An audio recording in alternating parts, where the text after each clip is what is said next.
అందరికీ కన్నీళ్లు తెప్పిస్తుంటే పామాయిల్ రైతులు మాత్రం ఫుల్ ఖుషీగా ఉన్నారు. వంట నూనెల దిగుమతులు తగ్గిపోవడంతో దేశీయంగా పామాయిల్ పండించే రైతులకు మంచి ధర పలుకుతోంది. ఆశాజనకంగా ఉన్న పరిస్థితులతో పాటు దేశీయ అవసరాల్ని సైతం దృష్టిలో పెట్టుకుని పామాయిల్ రైతుల్ని ప్రోత్సహించాలి అన్న డిమాండ్ తెలుగు రాష్ట్రాల్లో వినిపిస్తోంది. గల్ఫ్లో యుద్ధ పరిస్థితుల కారణంగా అరటి, మామిడి పంటల ఎగుమతులపై అనిశ్చితి నెలకొనడంతో వాటికి గిట్టుబాటు ధర దక్కడం లేదు. కానీ పామాయిల్ పంట మాత్రం రైతులకు సిరులు కురిపిస్తోంది. తెలంగాణలో ఆయిల్ పామ్ గెలల ధర రికార్డులను తిరగరాస్తుంది. ఇక్కడ ప్రకటించిన ఓఈఆర్ ఆయిల్ ఎక్స్ట్రాక్షన్ రేటుతోనే తెలుగు రాష్ట్రాల్లో ధరలు చెల్లిస్తున్నారు. ఇప్పటి వరకు దేశంలో అమలైన అత్యధిక ఓఈఆర్ 20.1 కాగా 2022 జూన్లో టన్ను గెలల ధర అత్యధికంగా 23,467 పలికింది. 2026 మార్చి నెలలో 23,000 బెంచ్ మార్కును మరోసారి దాటింది. ఆయిల్ పామ్ ధరల చరిత్రలోనే 23,000 బెంచ్ మార్కు దాటడం ఇది రెండోసారి. ఈ ఏడాది జనవరిలో టన్ను గెలల ధర 20,450 ఉండగా టన్నుకు 1,459 రూపాయలు పెరిగి 23,005కు చేరింది. తెలంగాణ రాష్ట్రంలో అత్యధికంగా ఉమ్మడి ఖమ్మం జిల్లాలో ఆయిల్ పామ్ ఎక్కువగా సాగవుతుంది. వ్యవసాయ శాఖ మంత్రిగా తుమ్మల నాగేశ్వరరావు బాధ్యతలు చేపట్టిన తర్వాత జిల్లాతో పాటు తెలంగాణ వ్యాప్తంగా పామాయిల్ సాగు చేయాలని రైతులను మరింత ప్రోత్సహిస్తున్నారు. పామాయిల్ రేట్లు పెరగటం మంచి శుభపరిణామం. అయినా ఇలా గల్ఫ్ దేశాల్లో యుద్ధం జరగటం వల్లనే పామాయిల్ రేటు పెరుగుతుందనేది రైతుల యొక్క భావం. కానీ ఇప్పుడు అన్సీజన్లో పెరిగిన రేటు మరి మిగతా రోజుల్లో కూడా ఉండాలని మేము కోరుకుంటున్నాం. పామాయిల్ ధర అంతర్జాతీయ మార్కెట్కు అనుగుణంగా మారుతూ ఉంటుంది. ఈ కారణంగా రైతులు తీవ్రంగా నష్టపోయిన రోజులు కూడా ఉన్నాయి. కానీ ప్రస్తుతం గల్ఫ్ యుద్ధం కారణంగా పామాయిల్కు డిమాండ్ పెరగడంతో రైతులకు మంచి ధర దక్కుతోందంటున్నారు ఏపీ పామాయిల్ రైతు సంఘం నేత. మరి ప్రస్తుతం 21,446 టన్నుకి రేటు ఇవ్వడం కూడా జరుగుతూ ఉంది.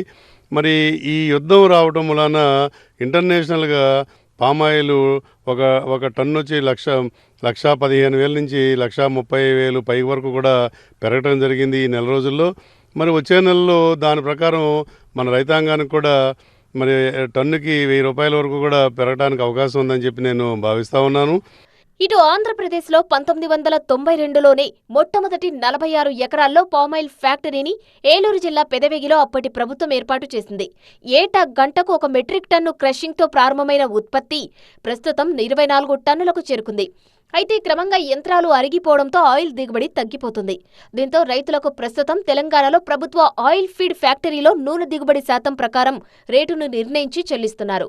ప్రారంభంలో పెదవేగిలో ఒక్క ఫ్యాక్టరీనే ఉన్నప్పటికీ కాలక్రమంలో పతాంజలి, గోద్రేజ్, నవభారత్, త్రిబురెఫ్ ఇలా ఒక్క ఉమ్మడి పశ్చిమ గోదావరి జిల్లాలోని సుమారు 8 వరకు ప్రైవేట్ రంగంలో పామాయిల్ ఫ్యాక్టరీలు వచ్చాయి. ప్రభుత్వ రంగంలోనే పెదవేగి ఫ్యాక్టరీ ఓఈఆర్ తగ్గిపోతుండటంతో కొన్ని మండలాలను పెదవేగి ఫ్యాక్టరీ నుంచి తొలగించి ప్రైవేటు ఫ్యాక్టరీలకు కేటాయించేందుకు అధికారులు ప్రతిపాదనలు తయారు చేశారని రైతులు ఆవేదన వ్యక్తం చేస్తున్నారు. ఇలా మండలాలను తొలగించి ఉత్పత్తి తగ్గిస్తే క్రమంగా ఏడాదికి 10 కోట్ల రూపాయల లాభంలో ఉన్న సంస్థ నష్టాలకు లోనవుతుందని, అదే సాకుతో ప్రైవేటు వ్యక్తులకు దీన్ని కట్టబెట్టాలని అధికారులు ఉన్నత స్థాయిలో ప్రయత్నిస్తున్నారని రైతులు, కార్మిక సంఘాల నేతలు ఆందోళన వ్యక్తం చేస్తున్నారు.